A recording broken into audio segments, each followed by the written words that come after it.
Welcome back. This is Miss A talking to you about mistake number 1 to avoid in your GCSE Maths exam. It is very obvious and your teachers may have told you this many times, but I'm going to say it again anyway. Never skip important information when doing an exam paper.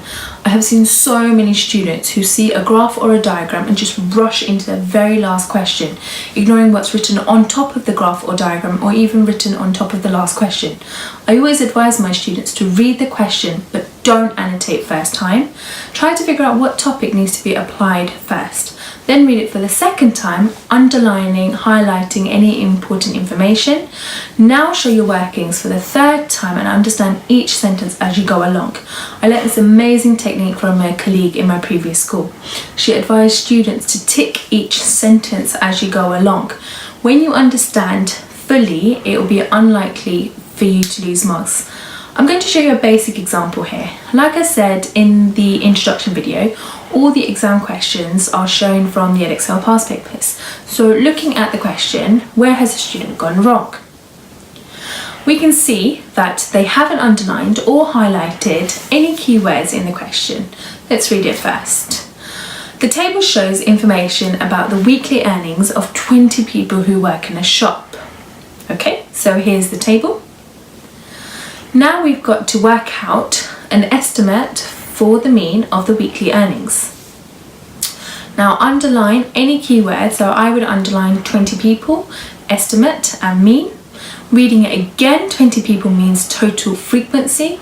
You might have noticed the mistake already in the student example, but let's tick the correct calculations first. Please note the ticks are not the marks allocated, it's just a guidance to see the correct workings. I'm happy that they've added the 2 columns to work out the midpoint and midpoint multiplied by frequency. They have showed the column addition in order to get the correct total of 7,300. However, where the student has written 5 for the total frequency, this is wrong.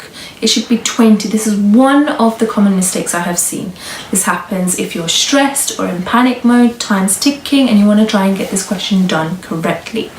Please don't count the group intervals. Read the question carefully and write down the total underneath the frequency column as soon as possible. So the correct working at the end is 7,300 divided by 20, which is equal to 365. I'm sure you'll take this useful tip on board and won't make this mistake when doing revision and practicing exam questions. Please, please, please don't think you're wasting time reading the question over and over again.